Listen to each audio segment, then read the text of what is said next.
very good afternoon and welcome back to Study IQ Judiciary. My name is Praveen Kumar and we are doing the Limitation Act 1963. हमने last class में देखा कि section 3 में main declaration है और section 4 में उसकी एक एक्सेप्शन है. इस क्लास में we will discuss the exclusion of section 14 clause 1. अब हम एक एक्सक्लूजन का एग्जांपल देखते हैं कि एक्सक्लूजन कैसे काम करती है.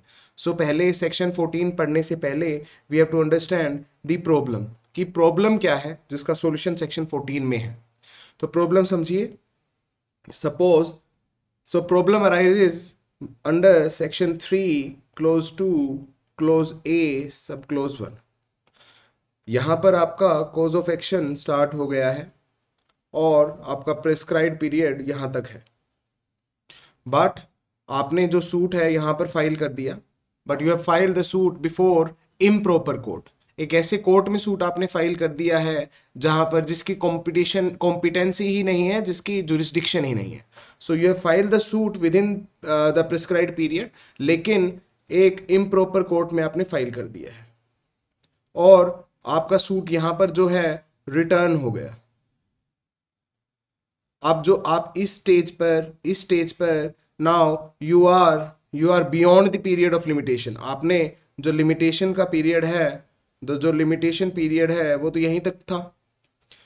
तो जो आपका जो ये टाइम एक इम्प्रॉपर केस को लड़ने में, इम्प्रॉपर कोर्ट में आपका जो टाइम वेस्ट हुआ है उसका क्या होगा. So section 14 clause 1 provides the answer to it कि जितना टाइम आपका वहां पर वेस्ट हो गया है उतना ही टाइम आपको एक्स्ट्रा मिल जाएगा. So this time of yours, ये जो टाइम है जो यहाँ पर आपका वेस्ट हुआ है वो बेसिकली आपका एक्सक्लूड होकर यहाँ पर एक्सटेंड हो जाएगा. सो बेसिकली ये टाइम आपका नहीं गिना जाएगा, एक्सक्लूड हो जाएगा. नहीं गिना जाएगा का मतलब टोटल टाइम जो अब आपका है वो बढ़ गया है, right. So you can still file your suit in the proper court. लेकिन सेक्शन 14 क्लोज 1 को अप्लाई करने के लिए कुछ उसके इंग्रेडिएंट्स हैं वो फुलफिल होने चाहिए. So now let us read section 14 clause 1. 14 clause 1 समझिए. In computing the period of limitation for any suit, the time during any suit. So first of all the first requirement is that section 14 clause 1 applies only to suit. सिर्फ suit पर लगता है, appeals पर और applications पर नहीं लगता. Appeals के केस में क्या सिचुएशन होती है, सेक्शन 5 विल अप्लाई. एप्लीकेशंस के लिए sub clause 2 will apply, but 14 clause 1 will apply only to suits. आगे चलिए. The time during which the plaintiff has been prosecuting. This is number 2, ये हम डिस्कस करेंगे अभी. With due diligence another civil proceeding, whether in the court of first instance or of appeal or of revision, against the defendant shall be excluded. So this time shall be excluded where the proceedings relate to the same matter in issue and is prosecuted in good faith in a court which from the defect of jurisdiction or other cause of a like nature unable to entertain it. So जितनी चीजें अभी हमने underline की हैं वो 1 by 1 हम discuss करेंगे. Section 14 clause 1 की एप्लीकेशन के लिए सेक्शन 14 क्लोज 1 क्या कह रहा है, देखिए कि ये जो है this was your previous suit. ये आपका एक प्रीवियस प्रोसीडिंग है. तो सबसे पहले सेक्शन 14 क्लोज 1 के एक्सक्लूजन लगने के लिए जो ये प्रीवियस प्रोसीडिंग है, it must be a civil proceeding. अगर आप एक्सक्लूजन क्लेम करना चाह रहे हैं तो आपका जो टाइम वेस्ट हुआ है वो टाइम वेस्ट एक सिविल प्रोसीडिंग में ही होना चाहिए. कोई क्रिमिनल प्रोसीडिंग आपने लॉन्च कर रखी थी वो टाइम यहाँ पर एक्सक्लूड नहीं होगा. कोई डिपार्टमेंटल या गवर्नमेंटल डिपार्टमेंटल या डिसिप्लिनरी कोई प्रोसीडिंग चल रही थी वो टाइम भी यहाँ पर एक्सक्लूड नहीं होगा.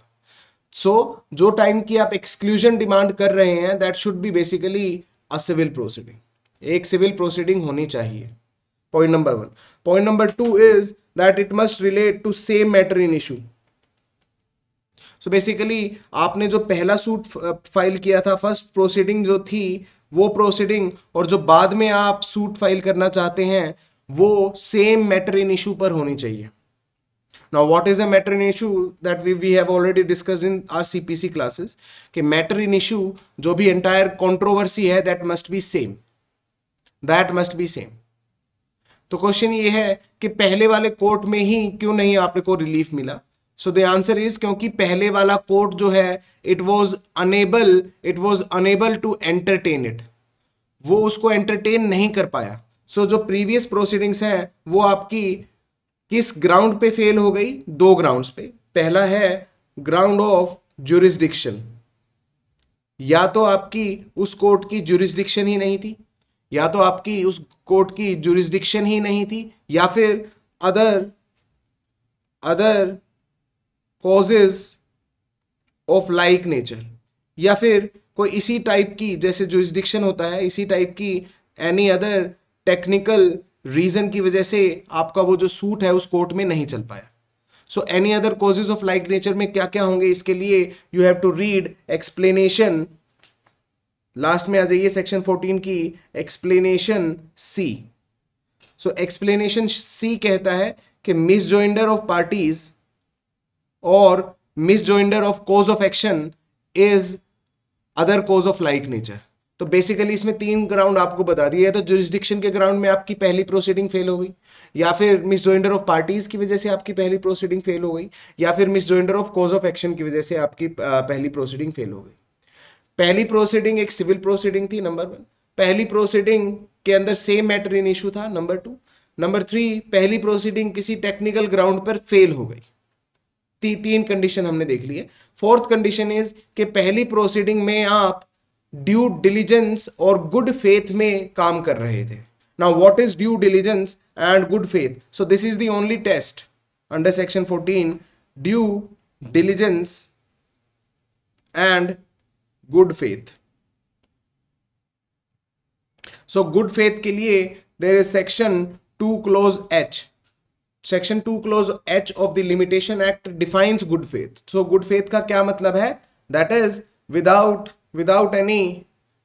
Any negligence. सो जल्दी से एक बार सेक्शन 2 क्लोज H निकालिए और चेक करिए कि गुड फेथ की क्या डेफिनेशन है. So good faith is defined under section 2 clause H as with due care and attention. So आपने due diligence is also mean carefully. So आपने जो पहले वाला केस है वो carefully and without any negligence आपने लड़ा है.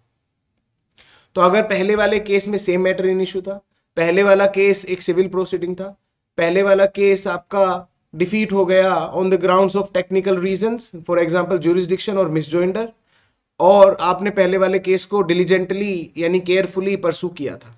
तो अगर ये चारों कंडीशन पूरी हो जाती हैं तो आपको सेक्शन 14 क्लोज 1 की एक्सक्लूजन मिल जाएगी. यानी कि अब जो है आपका पीरियड ऑफ लिमिटेशन एक्सटेंड हो जाएगा. तो जितना टाइम वेस्ट आपका उस प्रोसीडिंग में हुआ है वो आपके कॉज ऑफ एक्शन से जो प्रिस्क्राइब्ड पीरियड है उसके अंदर वो ऐड हो जाएगा, दैट विल बी एडेड, और आपका जो टाइम जो प्रिस्क्राइब्ड पीरियड है अब टोटल इतना हो जाएगा.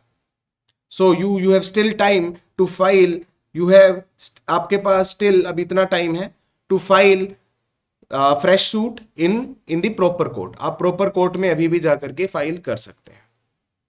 सो this was your section 14 clause 1.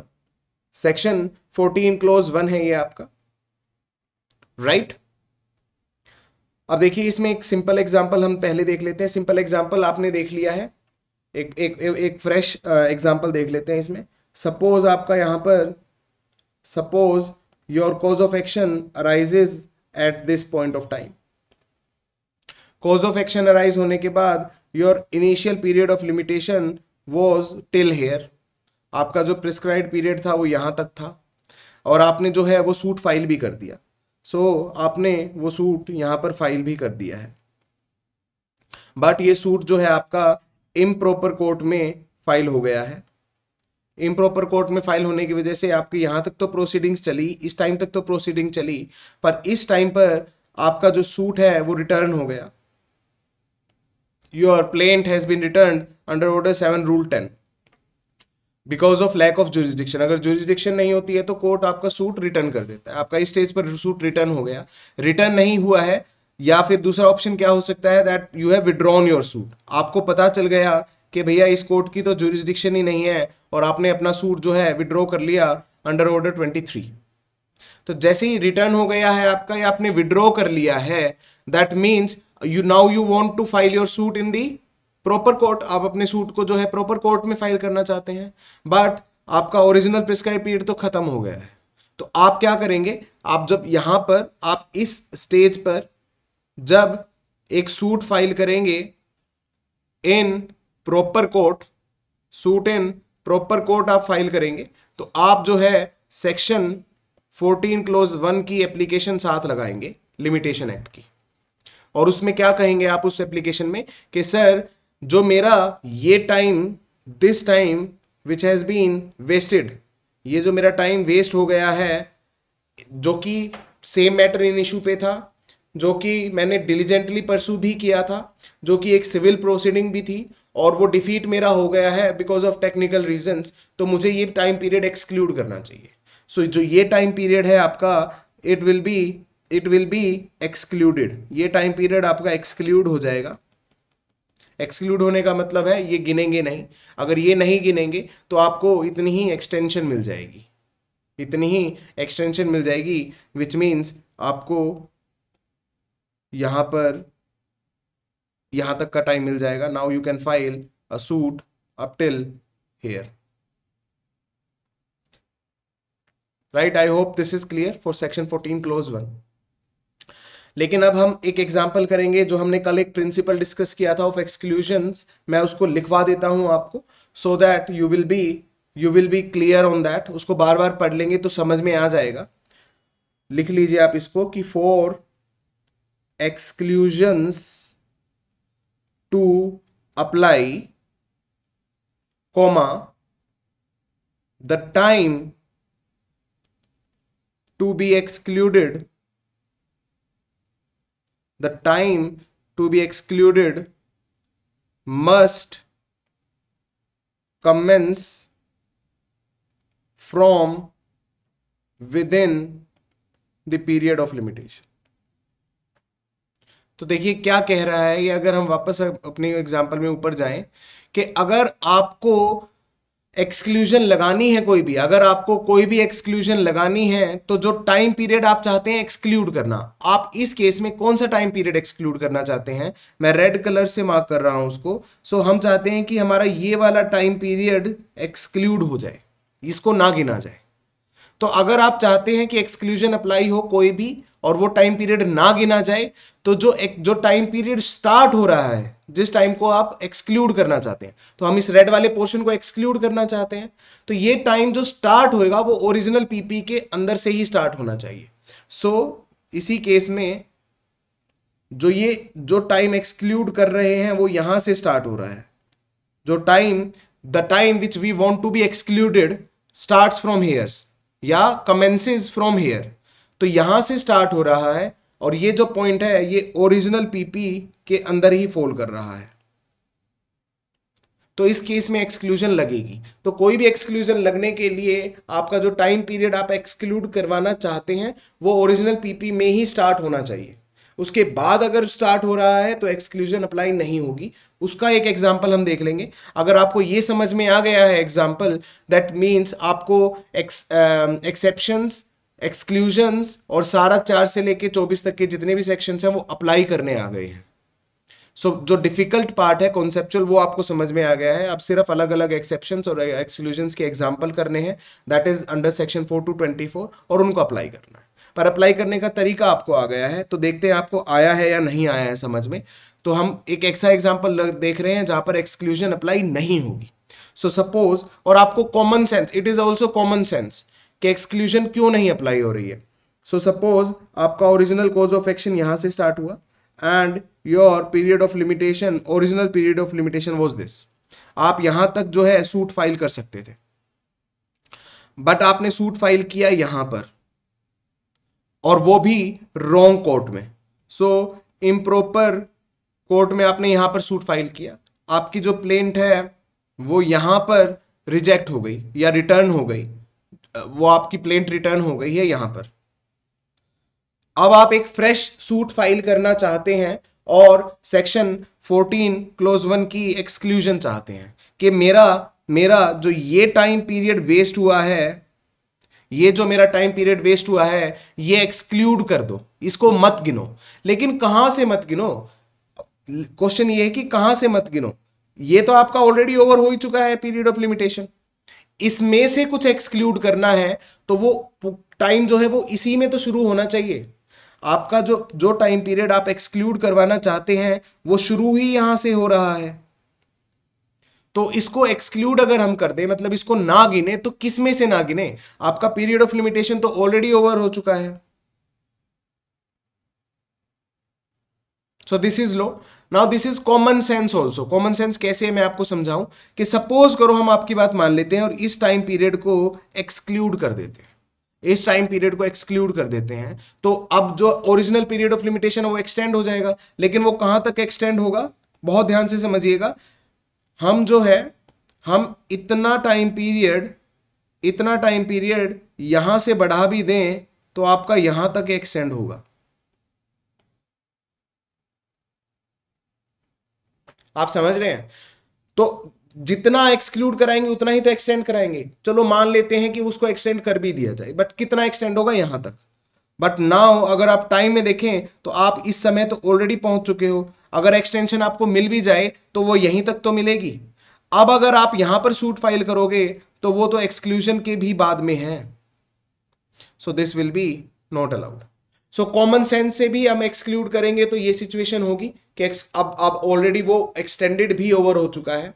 But अगर हम लॉ भी देखें तो लॉ यही कहता है कि जो पीरियड आपको एक्सक्लूड कराना है वो शुरू होना चाहिए पीरियड ऑफ लिमिटेशन में। अगर वो period of limitation already over हो चुका है तो फिर आपको एक्सक्लूजन्स नहीं मिलती। अगर आपको ये एग्जांपल समझ में आ गया है, then we are ready for our next class.